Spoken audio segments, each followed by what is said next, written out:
Tarn Taran SDM ਦਫ਼ਤਰ ਦੇ ਬਾਹਰ ਤੁਸੀਂ ਵੇਖ ਸਕਦੇ ਤਸਵੀਰਾਂ ਜਰੀਏ ਕਿ ਜੋ ਮੁਲਾਜ਼ਮ ਨੇ ਆਪਣੀਆਂ ਡਿਊਟੀਆਂ ਨੂੰ ਛੱਡ ਕੇ ਜਿਹੜਾ ਅੱਜ ਧਰਨਾ ਪ੍ਰਦਰਸ਼ਨ ਕੀਤਾ ਜਾ ਰਿਹਾ ਹੈ ਕਿ ਮੰਗ ਕੀਤੀ ਜਾ ਰਹੀ ਹੈ ਕਿ ਜੋ ਪ੍ਰਾਈਵੇਟ ਬੰਦਿਆਂ ਨੂੰ ਕੰਮ ਦਿੱਤਾ ਜਾ ਰਿਹਾ ਹੈ ਤਾਂ ਉਹ ਬਹੁਤ ਹੀ ਨਿੰਦਣਯੋਗ ਹੈ, ਕਿਉਂਕਿ ਸਰਕਾਰੀ ਬੰਦੇ ਕੰਮ ਕਰਨਗੇ ਤਾਂ ਉਹਨਾਂ ਨੂੰ ਪਤਾ ਹੁੰਦਾ ਕਿ ਇਸ ਸਰਕਾਰ ਨੂੰ ਇਸ ਜਗ੍ਹਾ ਤੇ ਰੱਖਿਆ ਜਾਣਾ ਹੈ, ਸਰਕਾਰ ਨੂੰ ਇਸ ਤਰ੍ਹਾਂ ਸਾਂਭਿਆ ਜਾਣਾ ਹੈ। ਪਰ ਜੋ ਪ੍ਰਾਈਵੇਟ ਬੰਦਿਆਂ ਨੂੰ ਕੰਮ ਦਿੱਤਾ ਜਾ ਰਿਹਾ ਹੈ ਉਹਨਾਂ ਦਾ ਮੰਨਣਾ ਹੈ ਕਿ ਐਸਡੀਐਮ ਤਰਨਤਾਰਨ ਆਪਣੀ ਮਨਮਾਨੀ ਕਰ ਰਹੇ ਨੇ, ਜਦ ਕਿ ਡੀਸੀ ਸਾਹਿਬ ਵੱਲੋਂ ਇੱਕ ਆਰਡਰ ਜਾਰੀ ਕਰ ਦਿੱਤੇ ਕਿ ਜਿਨ੍ਹਾਂ ਕੋਲ ਹਦਾਇਤ ਵੀ ਹੁੰਦੀ ਹੈ ਕਿ ਇਹ ਕੰਮ ਤੁਸੀਂ ਕਰਨਾ ਔਰ ਇਹ ਸਰਕਾਰੀ ਮੁਲਾਜ਼ਮ ਹੀ ਕਰਨਗੇ। ਸੋ ਤੁਸੀਂ ਵੇਖ ਸਕਦੇ ਜੋ ਕਿ ਅੱਜ ਸਾਰੇ ਸਰਕਾਰੀ ਮੁਲਾਜ਼ਮ ਜਿਹੜੇ ਨੇ ਆਪਣੀਆਂ ਡਿਊਟੀਆਂ ਛੱਡ ਧਰਨਾ ਪ੍ਰਦਰਸ਼ਨ ਕੀਤਾ ਜਾ ਰਿਹਾ ਹੈ ਤਾਂ ਗਲਤੀ ਮੰਨੀ ਜਾ ਰਹੀ ਹੈ। ਕਿਹਾ ਜਾ ਰਿਹਾ ਹੈ ਕਿ ਐਸਡੀਐਮ ਤਰਨਤਾਰਨ ਰਜਨੀਸ਼ ਅਰੋੜਾ ਜਿਹੜੇ ਕਿ ਆਪਣੀ ਮਨਮਾਨੀ ਕਰਦੇ ਪਏ ਨੇ ਔਰ ਜਿਹੜੀ ਉਹਨਾਂ ਨੇ ਨੋਟਿਸ ਭੇਜਿਆ ਸੀ ਕਿ ਇਹ ਬੰਦੇ ਕੰਮ ਕਰਨਗੇ।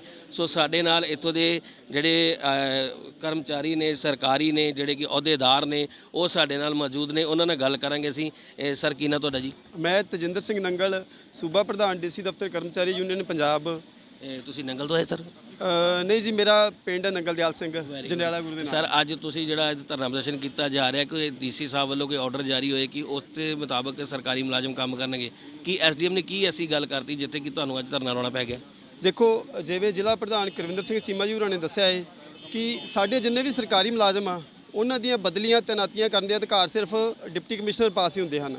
ਸੋ ਜਿਹੜੀਆਂ ਸੀਟਾਂ ਤੇ ਡਿਪਟੀ ਕਮਿਸ਼ਨਰ ਵੱਲੋਂ ਆਰਡਰ ਕੀਤੇ ਜਾਂਦੇ ਆ, ਕਰਮਚਾਰੀਆਂ ਨੇ ਉਹਨਾਂ ਸੀਟਾਂ ਦਾ ਚਾਰਜ ਲੈ ਕੇ ਉੱਥੇ ਕੰਮ ਕਰਨਾ ਹੁੰਦਾ। ਪਰ ਐਸਡੀਐਮ ਤਰਨਤਾਰਨ ਵੱਲੋਂ ਜੋ ਆਰਡਰ ਡੀਸੀ ਸਾਹਿਬ ਵੱਲੋਂ ਕੀਤੇ ਗਏ ਆ, ਉਹਨਾਂ ਸਰਕਾਰੀ ਕਰਮਚਾਰੀਆਂ ਨੂੰ ਉਹਨਾਂ ਸੀਟਾਂ ਦਾ ਚਾਰਜ ਨਾ ਦੇ ਕੇ ਪ੍ਰਾਈਵੇਟ ਕਰਮਚਾਰੀਆਂ ਕੋਲੋਂ, ਪ੍ਰਾਈਵੇਟ ਨੂੰ ਕਰਮਚਾਰੀ ਤਾਂ ਨਹੀਂ ਕਹਿ ਸਕਦੇ, ਪ੍ਰਾਈਵੇਟ ਬੰਦਿਆਂ ਕੋਲੋਂ ਜਾਂ ਪ੍ਰਾਈਵੇਟ ਵਿਅਕਤੀਆਂ ਕੋਲੋਂ ਕੰਮ ਕਰਵਾਇਆ ਜਾ ਰਿਹਾ ਆ। ਉਹ ਬਹੁਤ ਵੱਡੀ ਜਿਹੜੀ ਹੈਗੀ ਨਿੰਦਣਯੋਗ ਗੱਲ ਆ, ਬਹੁਤ ਮਾੜੀ ਗੱਲ ਆ। ਇਹਦੇ 'ਚ ਇਹ ਸਾਬਤ ਹੁੰਦਾ ਆ ਕਿ ਐਸਡੀਐਮ ਸਾਹਿਬ ਦਾ ਕੋਈ ਆਪਣਾ ਵੀ ਲਾਲਚ ਹੈਗਾ ਜਿਹੜਾ ਉਹ ਪ੍ਰਾਈਵੇਟ ਵਿਅਕਤੀਆਂ ਕੋਲੋਂ ਕੰਮ ਕਰਵਾ ਰਹੇ ਆ, ਜਾਂ ਤਾਂ ਪ੍ਰਾਈਵੇਟ ਵਿਅਕਤੀਆਂ ਦੇ ਥਰੂ ਕੋਈ ਲੈਣ ਦੇਣ ਚੱਲਦਾ ਹੋਊਗਾ ਉਹਨਾਂ ਦਾ। ਸੋ ਸਰਕਾਰੀ ਮੁਲਾਜ਼ਮ ਸਾਡੇ ਇਦਾਂ ਦੇ ਕਿਸੇ ਚੱਕਰ 'ਚ ਪੈਣਾ ਨਹੀਂ ਚਾਹੁੰਦੇ। ਸੋ ਮੇਰੇ ਜੋ ਸਾਹਮਣੇ ਗੱਲ ਆਈ ਹੈ, ਮੈਨੂੰ ਤਾਂ ਇਹੀ ਲੱਗਦਾ ਕਿ ਉਹ ਆਪਣੇ ਲੈਣ ਦੇਣ ਜਾਂ ਆਪਣੀਆਂ ਜੇਬਾਂ ਨੂੰ ਗਰਮ ਕਰਨ ਲਈ ਹੀ ਇਹ ਸਾਰਾ ਕੁਝ ਕਰ ਰਹੇ ਆ। ਸੋ ਜ਼ਿਲ੍ਹਾ ਬੋਡੀ ਤਰਨਤਾਰਨ ਵੱਲੋਂ ਜਿਹੜਾ ਇਹ ਬੜੀ ਵੱਡੀ ਗੱਲ ਹੈ ਕਿ ਉਹ ਪੈਸੇ ਲੈ ਕੇ ਆਪਣੀ ਜੇਬਾਂ ਗਰਮ ਕਰ ਰਹੇ, ਬੜੀ ਵੱਡੀ ਗੱਲ ਹੈ। ਬਿਲਕੁਲ ਜੀ, ਵੱਡੀ ਗੱਲ ਹੈ। ਸੋ ਇਹ ਸਾਬਤ ਹੀ ਹੋ ਰਿਹਾ, ਐਸਡੀਐਮ ਸਾਹਿਬ ਖੁਦ ਸਾਬਤ ਕਰ ਰਹੇ ਨੇ ਵੀ ਸਾਡੇ ਸਰਕਾਰੀ ਕਰਮਚਾਰੀ ਮਾਨ ਸਰਕਾਰ ਜਦੋਂ ਦੀ ਆਈ ਹੈ ਉਦੋਂ ਤੋਂ ਮਾਨ ਸਰਕਾਰ ਦਾ ਪੂਰਾ ਸਹਿਯੋਗ ਕਰ ਰਹੇ ਆ। ਕੋਈ ਵੀ ਕਰਮਚਾਰੀ ਸਾਡਾ ਕਰਪਸ਼ਨ ਨਹੀਂ ਕਰ ਰਿਹਾ। ਸੋ ਜਦੋਂ ਸਰਕਾਰੀ ਕਰਮਚਾਰੀ ਕਰਪਸ਼ਨ ਨਹੀਂ ਕਰੂਗਾ ਤੇ ਉਹ ਇਹ ਸਿੱਧੇ ਤੌਰ ਤੇ ਸਾਬਤ ਹੁੰਦਾ ਕਿ ਐਸਡੀਐਮ ਨੂੰ ਕੋਈ ਬੰਦਾ ਚਾਹੀਦਾ ਕੰਮ ਕਰਨ ਵਾਲਾ ਜਿਹੜਾ ਉਹਨੂੰ ਪੈਸਾ ਕਮਾ ਕੇ ਦੇਵੇ। ਸੋ ਇਸੇ ਤਹਿਤ ਹੀ ਐਸਡੀਐਮ ਵੱਲੋਂ ਇਹ ਕੀਤਾ ਜਾ ਰਿਹਾ ਆ। ਪਰ ਅਸੀਂ ਜਿਹੜਾ ਜਿਸ ਤਰ੍ਹਾਂ ਸਾਡੇ ਜ਼ਿਲ੍ਹਾ ਬੋਡੀ ਦੇ ਅਹੁਦੇਦਾਰਾਂ ਨੇ ਦੱਸਿਆ ਕਿ ਜਿਹੜਾ ਵੀ ਸਾਡਾ ਸਰਕਾਰੀ ਕਰਮਚਾਰੀ ਜਿਹਦੇ ਉੱਥੇ ਸੀਟ ਤੇ ਆਰਡਰ ਹੋਏ ਨੇ, ਜ਼ਿੰਮੇਵਾਰੀ ਉਹਦੀ ਬਣ ਜਾਂਦੀ ਹੈ। ਕੱਲ ਨੂੰ ਕੋਈ ਰਿਕਾਰਡ ਦੀ ਭੰਨ ਤੋੜ ਜਾਂ ਰਿਕਾਰਡ 'ਚ ਕੋਈ ਗਲਤੀ ਹੁੰਦੀ ਹੈ ਤੇ ਸਾਡਾ ਬਾਊ ਜਿਹੜਾ ਉਹ ਜ਼ਿੰਮੇਵਾਰ ਹੋ ਜਾਊਗਾ। ਇਸ ਕਰਕੇ ਅਸੀਂ ਜਿਹੜਾ ਐਸਡੀਐਮ ਦੀ ਇਹ ਧੱਕੇਸ਼ਾਹੀ ਬਿਲਕੁਲ ਬਰਦਾਸ਼ਤ ਨਹੀਂ ਕੀਤੀ ਤੇ ਇਹ ਧਰਨਾ ਪ੍ਰਦਰਸ਼ਨ ਜਿਹੜਾ 2 ਦਿਨ ਲਈ ਜਾਰੀ ਹੈ। ਉਸ ਤੋਂ ਬਾਅਦ ਵਿੱਚ ਜੇ ਐਸਡੀਐਮ ਵੱਲੋਂ ਕੋਈ ਆਪਣੇ ਜੋ ਉਹਨੇ ਫੈਸਲਾ ਕੀਤਾ ਹੈ ਗਲਤ ਫੈਸਲਾ ਉਹ ਵਾਪਸ ਨਾ ਲਿਆ ਤਾਂ ਇਹਦੀ ਫਿਰ ਜਿਹੜੀ ਹੈਗੀ ਆ ਜ਼ਿਲ੍ਹਾ ਬਾਡੀ ਵੱਲੋਂ ਅਗਲੀ ਮੀਟਿੰਗ ਕਰਕੇ ਅਗਲਾ ਜਿਹੜਾ ਸੰਘਰਸ਼ ਫਿਰ ਉਲੀਕਿਆ ਜਾਊਗਾ। ਸੋ ਸਾਡੇ ਨਾਲ ਹੋਰ ਵੀ ਪ੍ਰਧਾਨ ਨੇ, ਉਹਨਾਂ ਨਾਲ ਵੀ ਗੱਲ ਕਰਦੇ ਆ ਜੀ। ਇਹ ਕੁਲਵਿੰਦਰ ਸਿੰਘ ਚੀਮਾ ਨੇ। ਅਗਰ ਕੋਈ ਇੱਕ ਜਗ੍ਹਾ ਤੇ ਬੈਠਦੇ ਨੇ ਤਾਂ ਫਿਰ ਇਹ ਜ਼ਰੂਰੀ ਹੈ ਕਿ ਇਹ ਕੁਲਵਿੰਦਰ ਸਿੰਘ ਚੀਮਾ ਜਿਹੜੇ ਨੇ ਪੂਰੇ ਪੰਜਾਬ ਦੇ ਵਿੱਚ ਬਹੁਤ ਵਧੀਆ ਇੱਕ ਬੁਲਾਰੇ ਨੇ ਔਰ ਇਸ ਦੇ ਨਾਲ ਨਾਲ ਜਦੋਂ ਵੀ ਧਰਨਾ ਪ੍ਰਦਰਸ਼ਨ ਹੁੰਦਾ ਹੈ ਤਾਂ ਸਭ ਤੋਂ ਪਹਿਲਾਂ ਸਹਿਯੋਗ ਮਿਲਦਾ ਹੈ ਤਾਂ ਕੁਲਵਿੰਦਰ ਸਿੰਘ ਚੀਮਾ ਜਿਹੜੇ ਕਿ ਡੀਸੀ ਦਫ਼ਤਰ 'ਚ ਬੈਠਦੇ ਨੇ। ਸਰ ਅੱਜ ਤੁਸੀਂ ਐਸਡੀਐਮ ਦਫ਼ਤਰ ਬੈਠੇ ਜੋ 2 ਦਿਨ ਦਾ ਧਰਨਾ ਵਾ, ਕੰਮਕਾਜ ਠੱਪ ਵਾ ਤੇ ਲੋਕਾਂ ਨੂੰ ਬੜੀ ਮੁਸ਼ਕਿਲ ਆਉਂਦੀ ਹੈ ਤੇ ਤੁਹਾਡੀ ਕੀ ਡਿਮਾਂਡ ਹੈਗੀ ਜਿਹੜੀ ਤੁਸੀਂ ਧਰਨਾ ਲਾਇਆ? ਵੇਖੋ ਜੀ, ਅਸੀਂ ਨਹੀਂ ਚਾਹੁੰਦੇ ਵੀ ਕੋਈ ਵੀ ਜਿਹੜਾ ਪਬਲਿਕ ਦਾ ਬੰਦਾ ਖਰਾਬ ਹੋਵੇ, ਪਰ ਇਹ ਐਸਡੀਐਮ ਦੀ ਮਨਸ਼ਾ ਹੀ ਇਦਾਂ ਦੀ ਵੀ ਸਾਡੇ ਕਰਮਚਾਰੀਆਂ ਨੂੰ ਹਰਾਸ ਹੀ ਇੰਨਾ ਕਰਦੇ ਪਏ ਆ ਵੀ ਉਹਨਾਂ ਨੂੰ ਮਤਲਬ ਮਜਬੂਰ ਕਰਤਾ ਅੱਜ ਵੀ ਦਰੀਆਂ ਤੇ ਬੈਠਣ ਨੂੰ ਕਿਸੇ ਦਾ ਦਿਲ ਨਹੀਂ ਕਰਦਾ। ਗਰਮੀ ਦੇ ਵਿੱਚ ਦਰੀਆਂ ਤੇ ਆਪਣੇ ਹੱਕ ਵਾਸਤੇ ਤੇ ਇਨਸਾਫ ਵਾਸਤੇ ਬੈਠਣਾ ਪੈਂਦਾ। ਮੈਂ ਫਿਰ ਇਹੋ ਬੇਨਤੀ ਕਰਦਾ ਵੀ ਮਾਨਯੋਗ ਡੀ ਸਾਹਿਬ ਵੱਲੋਂ ਜਿਹੜੇ ਆਰਡਰ ਕੀਤੇ ਕਰਮਚਾਰੀਆਂ ਦੇ ਉਹਨਾਂ ਸੀਟਾਂ ਤੇ ਕੰਮ ਕਰਨ ਲਈ ਬਿਲਕੁਲ ਉਹ ਤਿਆਰ ਆ, ਪਰ ਡੀ ਸਾਹਿਬ ਵੱਲੋਂ ਉਹਨਾਂ ਸੀਟਾਂ ਦਾ ਕੰਮ ਛਡਾ ਕੇ ਹੋਰ ਇੱਧਰ ਉੱਧਰ ਸਾਰਿਆਂ ਨੂੰ ਉਲਝਾ ਕੇ ਮਤਲਬ ਖਰਾਬ ਕੀਤਾ ਜਾ ਰਿਹਾ।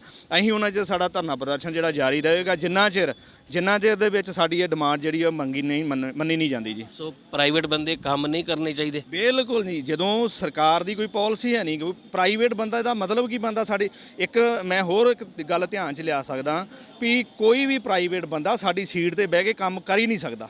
ਇੱਕ ਦਫ਼ਤਰ ਦੇ ਵਿੱਚ ਕਿਹੜੀ ਕੰਪੈਸੀ ਨਾਲ ਆ ਕੇ ਬੈਠ ਕੇ ਉਹ ਕੰਮ ਕਰਦਾ? ਸ਼ਾਇਦ ਤੁਹਾਨੂੰ ਵੀ ਪਤਾ ਵਾ, ਤੁਸੀਂ ਲੋਕਲ ਇੱਥੇ ਰਹਿੰਦੇ ਜੇ, ਵੀ ਕਿਹੜੇ ਬੰਦੇ ਆ ਉਹਦੇ ਦਫ਼ਤਰਾਂ ਦੇ ਵਿੱਚ ਬੈਠ ਕੇ ਸਰਕਾਰੀ ਕਰਮਚਾਰੀਆਂ ਦੀਆਂ ਸੀਟਾਂ ਤੇ ਬੈਠ ਕੇ ਕੰਮ ਕਰਦੇ ਆ ਤੇ ਉਹਦੇ 'ਚ ਤੁਸੀਂ ਹੁਣ ਮੈਂ ਕਹਿਣਾ ਨਹੀਂ ਚਾਹੁੰਦਾ, ਉਹ ਭਲੀ ਭਾਂਤ ਸਾਰਿਆਂ ਨੂੰ ਉਹਦੀ ਸਮਝ ਲੱਗਦੀ ਵੀ ਉਹਦੇ ਪਿੱਛੇ ਕਾਰਨ ਕੀ ਆ, ਕਿਉਂ ਸਾਡੇ ਨਾਲ ਉਹ ਜਿਹੜੇ ਸਾਡੇ ਕਰਮਚਾਰੀ ਆ ਉਹਨਾਂ ਨੂੰ ਜ਼ਿਆਦਾ ਪੜ੍ਹੇ ਲਿਖੇ ਆ ਕਿ ਉਹਨਾਂ ਨੂੰ ਵੱਧ ਕੰਮ ਆਉਂਦਾ, ਸਾਡੇ ਬੰਗਾਂ ਨੂੰ ਕੰਮ ਨਹੀਂ ਹੁੰਦਾ, ਜਾਂ ਸਾਡੇ ਕੋਲ ਕਰਮਚਾਰੀਆਂ ਦੀ ਘਾਟ ਆ। ਨੋਰਮ ਮੁਤਾਬਕ ਜਿੰਨੀਆਂ ਸੀਟਾਂ ਉਹਨੇ ਹੀ ਬੰਦੇ ਸਰਕਾਰ ਵੱਲੋਂ ਇੱਥੇ ਮਤਲਬ ਲਾਏ ਗਏ, ਇਹ ਨਹੀਂ ਵੀ ਕੋਈ ਬੰਦੇ ਘੱਟ ਆ ਤਾਂ ਕਰਕੇ ਕੋਈ ਸਾਨੂੰ ਬਾਹਰੋਂ ਕਿਸੇ ਪ੍ਰਾਈਵੇਟ ਬੰਦਿਆਂ ਦੀ ਜਿਹੜੀ ਸਹੂਲਤ ਲੈਣੀ ਪੈ ਰਹੀ ਆ। ਜੀ ਅਗਰ ਤੁਹਾਡੀ ਡਿਮਾਂਡ ਨਾ ਪੂਰੀ ਹੋਈ? ਵੇਖੋ ਜੀ, ਅਸੀਂ ਤੇ ਦਰੀਆਂ ਤੇ ਬਹਿਣ ਵਾਲੀ ਜਮਾਤ ਆ ਤਾਂ ਹਮੇਸ਼ਾ ਬਹਿੰਦੇ ਆਏ ਆ ਤੇ ਗਾਂ ਵੀ ਪਵਾਂਗੇ। ਅਗਰ ਕੁਲਵਿੰਦਰ ਜੀ ਅਸੀਂ ਵੇਖ ਲੈਂਦੇ ਹਾਂ ਆਪਣੇ ਕੈਮਰੇ ਵਿੱਚ ਕਿ ਪਟਵਾਰੀਆਂ ਨੇ ਅਕਸਰ ਹੀ ਬੰਦੇ ਬੜੇ ਦੂਜੇ ਪ੍ਰਾਈਵੇਟ ਪਾ ਕੇ ਆਪਣੀ ਸੀਟਾਂ 'ਤੇ ਕੰਮ ਕਰਾ ਰਹੇ ਆ, ਉਹ ਤੁਹਾਡਾ ਮੰਨਣਾ ਵਾ ਕਿ ਗਲਤ ਹੈ ਕਿ ਨਹੀਂ? ਨਹੀਂ, ਉਹ ਮੈਂ ਤੁਹਾਡੀ ਗੱਲ ਨਾਲ ਬਿਲਕੁਲ ਸਹਿਮਤ ਆ, ਉਹ ਗਲਤ ਆ। ਪਰ ਇੱਕ ਪਟਵਾਰੀ ਨੂੰ ਜਦੋਂ 4-4 5-5 ਸਰਕਲ ਦਿੱਤੇ, ਦੱਸੋ ਕੀ ਕਰੂਗਾ? ਇਹ ਉਹਨਾਂ ਦੀ ਮਜਬੂਰੀ ਆ, ਸਰਕਾਰ ਬੰਦੇ ਪੂਰੇ ਕਰੇ। ਉਹਨਾਂ ਨੇ ਤਾਂ 4 ਹੀ ਛੱਡੇ ਆਲਰੇਡੀ ਉਹਨਾਂ ਨੇ 4 ਹੀ ਛੱਡ ਕੇ ਦਿੱਤੇ ਵੀ ਅਸੀਂ ਨਹੀਂ ਕੰਮ ਕਰਦੇ। ਇਹ ਸਰਕਾਰ ਨੂੰ ਵੀ ਨਹੀਂ ਪਤਾ, ਕਿਤੇ ਭੁੱਲਿਆ, ਡੀਸੀ ਨੂੰ ਪਤਾ, ਐਸਡੀਐਮ ਨੂੰ ਪਤਾ, ਸਾਰੇ ਅਫਸਰਾਂ ਨੂੰ ਪਤਾ ਵੀ ਉੱਥੇ ਪ੍ਰਾਈਵੇਟ ਬੰਦੇ ਕੰਮ ਕਰਦੇ, ਪਰ ਉਹ ਮਜਬੂਰੀ ਆ ਉਹਨਾਂ ਕੋਲੋਂ। ਹੁਣ ਜਿਵੇਂ ਮੰਨ ਲਓ ਕੋਈ ਅੱਜ ਬੰਦੇ ਦੇ ਹਾਲਾਤ ਜਿੱਦਾਂ ਦੇ ਚੱਲਦੇ ਆ ਵੀ ਕੋਈ ਕਰਪਸ਼ਨ ਦਾ ਮਤਲਬ ਨਹੀਂ ਵੀ ਕੋਈ ਬੰਦਾ ਕਿਸੇ ਤੋਂ ਲੈਂਦਾ ਹੋਵੇ, ਪਰ ਉਹਨਾਂ ਦੀਆਂ ਜਿਹੜੇ ਪ੍ਰਾਈਵੇਟ ਬੰਦੇ ਰੱਖੇ ਉਹਨਾਂ ਦੀ ਪਟਵਾਰੀ ਆਪਣੀਆਂ ਜੇਬਾਂ 'ਚੋਂ ਵਿਚਾਰੇ ਪੈਸੇ ਭਰ ਕੇ ਕੰਮ ਚਲਾਉਣ ਦੇ ਕਿ ਪਬਲਿਕ ਖਰਾਬ ਨਾ ਹੋਵੇ। ਸਰਕਾਰ ਉੱਥੇ ਵੇਖੋ ਕਰਪਸ਼ਨ ਦਾ ਅੱਡਾ ਉਦੋਂ ਬੰਦਾ ਜਦੋਂ ਸਰਕਾਰ ਕਰਮਚਾਰੀ ਪੂਰੇ ਨਹੀਂ ਕਰਦੀ, ਕਰਮਚਾਰੀ ਪੂਰੇ ਕਰ ਦਿੰਦੇ ਮਾਮਲਾ ਹੀ ਸਾਰਾ ਖਤਮ ਹੋ ਜਾਂਦਾ ਜੀ। ਸੋ ਇਹ ਸਨ ਜਿਹੜੇ ਕਿ ਅਹੁਦੇਦਾਰ ਅੱਜ ਐਸਡੀਐਮ ਦਫ਼ਤਰ ਨੂੰ ਘਿਰਾਓ ਕਰਕੇ ਬੈਠੇ ਨੇ, ਤਾਂ ਅਸੀਂ ਵੀ ਤਸਵੀਰਾਂ ਜਰੀਏ ਦਿਖਾਵਾਂਗੇ ਜੋ ਪ੍ਰਾਈਵੇਟ ਬੰਦੇ ਕੰਮ ਕਰਦੇ ਨੇ। ਔਰ ਪਟਵਾਰੀਆਂ ਦੇ ਵਿੱਚ ਜ਼ਿਆਦਾ ਵੇਖਣ ਨੂੰ ਮਿਲਦਾ ਹੈ ਕਿ ਉਹ ਆਪ ਕੰਮ ਨਹੀਂ ਕਰਦੇ, ਉਹਨਾਂ ਦੀ ਸੀਟਾਂ ਉੱਤੇ ਪ੍ਰਾਈਵੇਟ ਬੰਦੇ ਕੰਮ ਕਰਦੇ ਨੇ। ਪਟਵਾਰਖਾਨਾ ਸਾਹਮਣੇ ਨਜ਼ਰ ਆ ਰਿਹਾ ਹੈ ਔਰ ਪ੍ਰਾਈਵੇਟ ਬੰਦੇ ਅਸੀਂ ਭੱਜਦੇ ਵੀ ਇਸ ਕੈਮਰੇ ਜਰੀਏ ਦਿਖਾ ਦੇਵਾਂਗੇ, ਕਿਉਂਕਿ ਉਹ ਅਕਸਰ ਹੀ ਆਪਣੀ ਜਿਹੜੇ ਆ ਭੱਜ ਜਾਂਦੇ ਨੇ ਛੱਡ ਕੇ। ਅਸੀਂ ਹੁਣ ਐਸਡੀਐਮ ਦਫ਼ਤਰ ਤੁਹਾਨੂੰ ਦਿਖਾਵਾਂਗੇ ਕਿ ਐਸਡੀਐਮ ਦਫ਼ਤਰ ਦੇ ਅੰਦਰ ਕੋਈ ਕੰਮਕਾਜ ਜਿਹੜਾ ਵਾ ਨਹੀਂ ਚੱਲ ਰਿਹਾ। ਤੋਂ ਵੇਖਣ ਨੂੰ ਮਿਲਦਾ ਕਿ ਐਸਡੀਐਮ ਸਾਹਿਬ ਦੇ ਸਾਹਮਣੇ ਕੋਠੀ ਹੈ ਔਰ ਉਸ ਦੇ ਨਾਲ ਨਾਲ ਜਿਹੜੇ ਐਸਡੀਐਮ ਦਾ ਇਹ ਦਫ਼ਤਰ ਜਿਹੜਾ ਕਿ ਅੱਜ ਕੰਮਕਾਜ ਬਿਲਕੁਲ ਨਹੀਂ ਚੱਲ ਰਿਹਾ। ਤੁਹਾਨੂੰ ਤਸਵੀਰਾਂ ਜਿਹੜੀ ਦਿਖਾਵਾਂਗੇ, ਇਹ ਦੇਖ ਸਕਦੇ ਜੋ ਕਿ ਐਸਡੀਐਮ ਤਰਨਤਾਰਨ ਰਜਨੀਸ਼ ਅਰੋੜਾ ਜੀ। ਸੋ ਅੱਜ ਆਪਣੇ ਜਿਹੜੇ ਦਫ਼ਤਰ ਵਿੱਚ ਬੈਠੇ ਨੇ, ਤਾਂ ਅਸੀਂ ਐਸਡੀਐਮ ਸਾਹਿਬ ਨਾਲ ਵੀ ਗੱਲ ਕਰਾਂਗੇ ਕਿਉਂਕਿ ਅੱਜ ਧਰਨਾ ਪ੍ਰਦਰਸ਼ਨ ਹੈ। ਸੋ ਵੇਖ ਸਕਦੇ ਆਪਣੀ ਡਿਊਟੀ ਤੇ ਬੈਠੇ ਨੇ, ਤੈਨਾਤ ਨੇ, ਕਿਉਂਕਿ ਇਹਨਾਂ ਦਾ ਸਭ ਤੋਂ ਵੱਡਾ ਅਹੁਦਾ ਹੈ ਐਸਡੀਐਮ ਰਜਨੀਸ਼ ਅਰੋੜਾ ਜੀ। ਸਰ, ਅੱਜ ਤੁਹਾਡੇ ਦਫ਼ਤਰ ਦੇ ਬਾਹਰ ਧਰਨਾ ਪ੍ਰਦਰਸ਼ਨ ਕੀਤਾ ਜਾ ਰਿਹਾ ਔਰ ਤੁਹਾਨੂੰ ਕਹਿੰਦੇ ਕਿ ਜੇਬਾਂ ਤੁਸੀਂ ਗਰਮ ਕਰਦੇ ਜੋ, ਕਹਿੰਦੇ ਕਿਸ ਗੱਲ ਦੀ ਜੇਬਾਂ ਗਰਮ ਕੀਤੀ ਜਾ ਰਹੀਆਂ? ਜਿਹੜਾ ਕਿੰਨਾਂ ਨੂੰ ਪੁੱਛ ਕੇ ਆਉ ਮਾੜਾ ਜਿਹਾ ਕਿਸ ਗੱਲ ਦੀ ਗਰਮ ਕੀਤੀ, ਪੁੱਛੋ ਨਾ ਉਹਨਾਂ ਨੂੰ। ਅਸੀਂ ਪੁੱਛ ਲਿਆ ਜੀ। ਉਹ ਕਹਿੰਦੇ ਜੀ ਜਿਹੜੀਆਂ ਬਦਲੀਆਂ ਸੀ ਡੀਸੀ ਸਾਹਿਬ ਵੱਲੋਂ ਹੋਈਆਂ ਨੇ, ਆਹ ਬੰਦਿਆਂ ਦੀ ਡਿਮਾਂਡ ਸੀ, ਪਰ ਇਹ ਪ੍ਰਾਈਵੇਟ ਰੱਖਦੇ ਪਏ ਨੇ, ਇਹ ਬੰਦੇ ਸਰਕਾਰੀਆਂ ਨੂੰ ਨਹੀਂ ਰੱਖਦੇ, ਕਿ ਸਾਫ਼ ਪਤਾ ਲੱਗ ਰਿਹਾ ਕਿ ਆਪਣੀ ਜੇਬਾਂ ਗਰਮ ਕਰ ਰਹੇ ਆ। ਇਹ ਮੇਰਾ ਸਟੈਨੋ ਬੈਠਾ, ਘੁਮਾਓ ਜਰਾ ਕੈਮਰਾ, ਘੁਮਾਓ ਘੁਮਾ ਦਿਓ ਜੀ। ਜਿਹੜੀ ਬਦਲੀ ਹੋਈ ਹੈ ਡੀਸੀ ਸਾਹਿਬ ਦੇ ਆਰਡਰ ਇੰਪਲੀਮੈਂਟ ਹੈ ਕਿ ਨਹੀਂ ਹੈ? ਇੱਧਰ ਘੁਮਾਓ ਜਰਾ, ਪਤਾ ਲੱਗਾ। ਅਫਸਰ ਤੁਸੀਂ ਪਹਿਲਾਂ ਤੁਹਾਡੇ ਨਾਲ, ਮੈਂ ਤਾਂ ਕਹਿੰਦਾ ਹੈ ਕਿ ਮੈਂ ਨਹੀਂ ਕੀਤਾ। ਜੋ ਡੀਸੀ ਸਾਹਿਬ ਦੇ ਆਰਡਰ ਨੇ ਇਨ ਬਿਨ ਉਹਨਾਂ ਦੀ ਪਾਲਣਾ ਹੋਈ ਹੈ। ਮੇਰੇ ਕੋਲ 5 ਬੰਦੇ ਡੀਸੀ ਸਾਹਿਬ ਨੇ ਅਲਾਟ ਕੀਤੇ, ਇੱਕ 5 ਪੋਸਟ ਦੇ ਕੇ, ਇੱਕ ਬੰਦਾ ਐਲਏਸੀ ਸੀਟ ਤੇ ਕੰਮ ਕਰੇਗਾ, ਇੱਕ ਐਮਟੀਸੀ ਸੀਟ ਤੇ ਕੰਮ ਕਰੇਗਾ, ਇੱਕ ਖਾਲੀ ਥਾਂ ਤੇ ਕਰੇਗਾ, ਇੱਕ ਰੀਡਰ ਦੀ ਸੀਟ ਤੇ ਕੰਮ ਕਰੇਗਾ। ਹੁਣ ਜਿਹੜੇ ਕੰਮ ਡੀਸੀ ਸਾਹਿਬ ਵੱਲੋਂ ਨਹੀਂ ਡਿਫਾਈਨ ਕੀਤੇ ਗਏ, ਲੈਟਰਸ ਉਹ ਲੇਟ ਇੰਦਰਾਜ ਦਾ ਕੰਮ ਹੈ, ਉਹਨੂੰ ਕੌਣ ਕੰਮ ਕਰੇਗਾ? ਐਮਸੀ ਦੀ ਸੀਟ ਦਾ ਕੰਮ ਹੈ, ਉਹ ਮੇਰੇ ਕੋਲ ਖਾਲੀ ਪਈ, ਕੌਣ ਕਰੇਗਾ? ਐਲਐਫਏ, ਐਫਆਰਸੀ, ਐਨ ਨੰਬਰ ਆਫ ਐਸਡੀਐਮ ਦਫ਼ਤਰ ਵਿੱਚ ਕੰਮ ਹੁੰਦੇ, ਉਹਨਾਂ ਨੂੰ ਕੌਣ ਕਰੇਗਾ? ਹੁਣ ਜੇ ਉਹ ਡੀ ਸਾਹਿਬ ਨੇ ਇਤਨੀ ਹਰ ਇੱਕ ਕੱਲਾ ਕੰਮ ਕੱਲੇ ਬੰਦੇ ਡਿਫਾਈਨ ਕੀਤਾ ਹੁੰਦਾ, ਰੈਸਟ ਜਿਹੜੇ ਕੰਮ ਬਚਦੇ ਸੀ ਉਹ ਇਹਨਾਂ ਨੂੰ ਸਾਰਿਆਂ ਨੂੰ ਇਕੁਅਲੀ ਡਿਫਾਈਨ ਕਰ ਦਿੱਤੇ ਗਏ ਨੇ। ਔਰ I am fully competent. SDM ਆਪਣੀ ਸਬ ਡਿਵੀਜ਼ਨ ਦੇ ਵਿੱਚ ਕਿਸੇ ਨੂੰ ਵੀ ਕੰਮ ਅਲਾਟ ਕਰਨ ਲਈ ਫੁੱਲੀ ਕੰਪੀਟੈਂਟ ਹੁੰਦਾ। ਪਰ ਸਰ ਜਿਹੜੇ ਇਹ ਪ੍ਰਾਈਵੇਟ ਬੰਦੇ ਤੁਹਾਡੇ ਆਪਣੀ ਸਰਕਾਰੀ ਸਾਰਾ ਕੰਮ ਛੱਡ ਕੇ ਲੱਗਦਾ ਨਹੀਂ ਕਿ ਤੁਹਾਡੇ ਖਿਲਾਫ ਹੋ ਗਏ ਨੇ, ਤੇ ਇਹ ਬਹੁਤ ਮੁਸ਼ਕਲ ਆਵੇਗੀ। ਤੁਸੀਂ ਵੇਖੋ ਮੇਰੀ ਸਬ ਡਿਵੀਜ਼ਨ ਦਾ ਉੱਥੇ ਕਲਰਕ ਦਾ ਬੰਦਾ ਬੈਠਾ, ਕੋਈ ਜਾ ਕੇ ਚੈੱਕ ਕਰੋ। ਮੇਰਾ ਸਟੈਨੋ ਬੈਠਾ, ਇੱਕ ਕਲਰਕ ਬੈਠਾ ਹੋਵੇ, ਬਾਕੀ ਜਿਹੜੇ ਮੇਰੇ ਦਫ਼ਤਰ ਦਾ ਕਲਰਕ ਬੈਠਾ ਕੋਈ ਇਹਨਾਂ ਦੇ ਵਿੱਚ, ਫਿਰ ਮੇਰੇ ਨਾਲ ਗੱਲ ਕਰਿਓ ਆ ਕੇ। ਇਹ ਸਿਰਫ ਉਹ ਬੰਦੇ ਨੇ ਜਿਨ੍ਹਾਂ ਨੂੰ ਪਿਛਲੇ ਅਕਾਲੀ ਸਰਕਾਰ ਤੇ, ਪਿਛਲੇ ਆਮ ਆਦਮੀ ਸਰਕਾਰ ਤੇ, ਜਾਂ ਤੇ ਇਹ ਕਾਂਗਰਸ ਸਰਕਾਰ, ਜਾਂ ਉਸ ਤੋਂ ਪਿੱਛੇ ਅਕਾਲੀ ਸਰਕਾਰ 10 ਸਾਲ, ਜਾਂ ਤੇ ਇਹ ਆਰਸੀ ਰਹੇ ਨੇ, ਜਾਂ ਇਹ ਐਮਟੀਸੀ ਰਹੇ ਨੇ।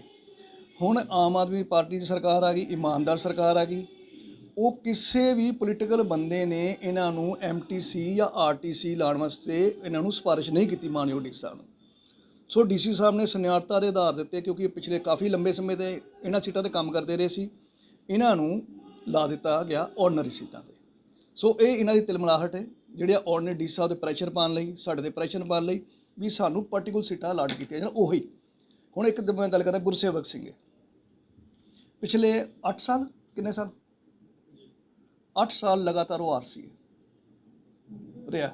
ਹੁਣ ਸਰਕਾਰ ਨੇ ਉਹਨੂੰ ਬਦਲਿਆ, ਮਾਨਯੋਗ ਕਿਸੇ ਐਮਐਲਏ ਸਾਹਿਬ ਦਾ ਫੋਨ ਆਇਆ ਸੀ ਵੀ ਇਹ ਬੰਦਾ ਬੜਾ ਸੁੱਚਾ ਬੰਦਾ, ਇਹਨੂੰ ਫਲਾਣੀ ਸੀਟ ਤੇ ਦਿੱਤਾ ਜਾਵੇ।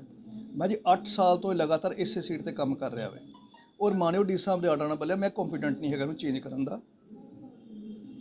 ਤੇ ਸਰ ਵੱਲੋਂ 8 ਸਾਲਾਂ ਬਾਅਦ ਵੀ ਇੱਕ ਸੀਟ ਤੇ ਰਹਿਣ ਤੋਂ ਬਾਅਦ ਕਿਉਂ ਸਿਫਾਰਿਸ਼ ਕੀਤੀ ਜਾ ਰਹੀ ਹੈ? ਜਦੋਂ ਸਰ ਨੂੰ ਪਤਾ ਲੱਗਾ ਐਮਐਲਏ ਸਾਹਿਬ ਨੂੰ ਵੀ ਇਹ 8 ਸਾਲ ਇੱਕ ਸੀਟ ਤੇ ਬੰਦਾ ਕੰਮ, ਇਮੀਡੀਏਟ ਉਹਨਾਂ ਨੇ ਕਿਹਾ ਨਹੀਂ, ਜੋ ਡੀ ਸਾਹਿਬ ਨੇ ਆਰਡਰ ਕੀਤੇ ਨੇ ਉਹ ਹੂਬਹੂ ਇੰਪਲੀਮੈਂਟ ਹੋਣਗੇ। ਇਹੋ ਜਿਹੇ ਬੰਦੇ ਚਾਹੁੰਦੇ ਨੇ ਇਹਨਾਂ ਨੂੰ ਦੁਬਾਰਾ ਐਮਟੀਸੀ ਲਾਤਾ ਜਾਵੇ। ਕਰਨੈਲ ਚੰਦ ਨੇ, ਆਰਸੀ ਸੀਗੇ ਝਬਾਲ, ਕਿੰਨੇ ਸਾਲ ਰਹੇ ਆਰਸੀ ਉੱਥੇ? 10 ਸਾਲ ਤੋਂ ਨਹੀਂ, 10 ਸਾਲ ਤੇ ਅਕਾਲੀ ਸਰਕਾਰ 'ਚ ਵੀ ਉਹੀ ਸੀਗਾ, ਕਾਂਗਰਸ 'ਚ ਵੀ ਉਹੀ ਸੀਗਾ। 15 ਸਾਲ ਦੇ ਲਗਭਗ 12 ਸਾਲ ਤੋਂ 15 ਸਾਲ ਦਾ ਵਕਫਾ ਉਹ ਬੰਦਾ ਉੱਥੇ ਰਜਿਸਟਰੀ ਕਲਰਕ ਰਿਹਾ ਵੇ। ਇੱਥੇ ਆ ਕੇ ਡੀ ਸਾਹਿਬ ਨੇ ਉਹਨੂੰ ਐਲਏਸੀ ਦਾ ਕੰਮ ਅਲਾਟ ਕੀਤਾ, ਉਹਨੂੰ ਐਲਏਸੀ ਦਾ ਦਿੱਤਾ ਗਿਆ। ਕਹਿੰਦਾ ਸਰ ਮੇਰਾ ਤੇ ਜਾਂ ਮਨ ਜਾ ਨਹੀਂ ਲੱਗਦਾ ਇਸ ਸੀਟ ਤੇ ਕੰਮ ਕਰਨ ਨੂੰ। ਹੁਣ ਦਫ਼ਤਰ ਅਸੀਂ ਮਨ ਲਾਉਣ ਆਉਂਦੇ ਹਾਂ ਕਿ ਸਰਕਾਰ ਦੀ ਸੇਵਾ, ਲੋਕਾਂ ਦੀ ਸੇਵਾ ਕਰਨ ਆਉਂਦੇ ਹਾਂ, ਮੈਨੂੰ ਇਹ ਨਹੀਂ ਸਮਝ ਆਈ। ਮਤਲਬ ਕੋਈ ਵੀ ਬੰਦੇ ਸਾਰੇ ਆਪਣੇ ਆਪਣੀ ਸੀਟਾਂ 'ਤੇ ਕੰਮ ਕਰਨ ਤੋਂ ਬੜੇ ਐਡਾਮੈਂਟ ਸਨ। ਫਿਰ ਮੈਂ ਇੱਕ ਦਿਨ ਸਾਰਿਆਂ ਨੂੰ ਬੁਲਾਇਆ, ਯਾਰ ਤੁਸੀਂ ਆਪਣੀ ਸੁਮਨ ਸਾਹਿਬ ਇਹਨਾਂ ਨੂੰ ਪੁੱਛ ਲਓ ਜਿਹੜਾ ਕੰਫਰਟੇਬਲ ਹੈ ਉਹਨੂੰ ਉਹ ਸੀਟ ਦਾ ਕੰਮ ਦੇ ਕੇ ਮੇਰੇ ਕੋਲ ਸਾਈਨ ਕਰਾ ਲਓ, ਪਰ ਤਸਦੀਕ ਦਾ ਕੰਮ ਚਲਾਈਏ, ਵਧੀਆ ਤਰੀਕੇ ਨਾਲ ਕੰਮ ਚੱਲੇਗਾ। ਈਵਨ ਦੈਨ ਜਿਹੜਾ ਕੋਈ ਕੰਮ ਕਰਨ ਨੂੰ ਤਿਆਰ ਹੀ ਕੋਈ ਨਹੀਂ ਹੈਗਾ। ਫਿਰ ਉਸ ਤੋਂ ਬਾਅਦ ਜਿਹੜੇ ਡੀਸੀ ਸਾਹਿਬ ਨੇ ਜੋ ਆਰਡਰ ਕੀਤੇ ਸੀ ਇਹਨਾਂ ਨੂੰ ਉਹ ਕੰਮ ਲਾਟ ਕੇ ਜਿਹੜਾ ਬਚਦਾ ਕੰਮ ਸੀ ਉਹ ਇਹਨਾਂ ਸਾਰਿਆਂ ਨੂੰ ਲਾਟ ਕਰ ਦਿੱਤਾ ਗਿਆ। ਉਹ ਇਹਨਾਂ ਨੂੰ ਤਕਲੀਫ ਹੈ, ਹਾਂ ਜੀ ਸਾਨੂੰ ਹੁਣ ਕੰਮ ਕਰਨਾ ਪੈ ਰਿਹਾ, ਆਮ ਆਦਮੀ ਪਾਰਟੀ ਸਰਕਾਰ ਹੈ, ਪੈਸਾ ਮਿਲ ਕੋਈ ਨਹੀਂ ਰਿਹਾ। ਸੋ ਇਹ ਪ੍ਰੋਬਲਮ ਹੈਗੀ ਹੈ। ਪ੍ਰੋਬਲਮ ਮੇਨ ਮੁੱਦਾ ਵਾ ਕਿ ਆਮ ਆਦਮੀ ਪਾਰਟੀ ਸਰਕਾਰ ਆ ਗਈ ਹੈ ਤੇ ਇਹਨਾਂ ਦੀ ਬੋਝ 'ਚ ਪੈਸੇ ਇਹਨਾਂ 'ਚ ਨਹੀਂ ਜਾਣੇ ਤੇ ਤਾਂ ਕਰਕੇ ਇਹ ਤੁਹਾਡੇ ਨਾਲ ਇਸ ਕਰਕੇ ਗੁੱਸਾ ਰਾਜੀ ਹੋ ਗਏ ਨੇ। ਇਹਨਾਂ ਨੂੰ ਸੀਟਾਂ ਚਾਹੀਦੀਆਂ, ਐਮਟੀਸੀ ਦੀ ਸੀਟ ਚਾਹੀਦੀ ਹੈ, ਇਹਨਾਂ ਨੂੰ ਆਰਸੀ ਦੀ ਸੀਟ ਚਾਹੀਦੀ ਹੈ। ਅੱਜ ਸਟ੍ਰਾਈਕ ਖਤਮ ਹੋ ਜਾਏਗੀ।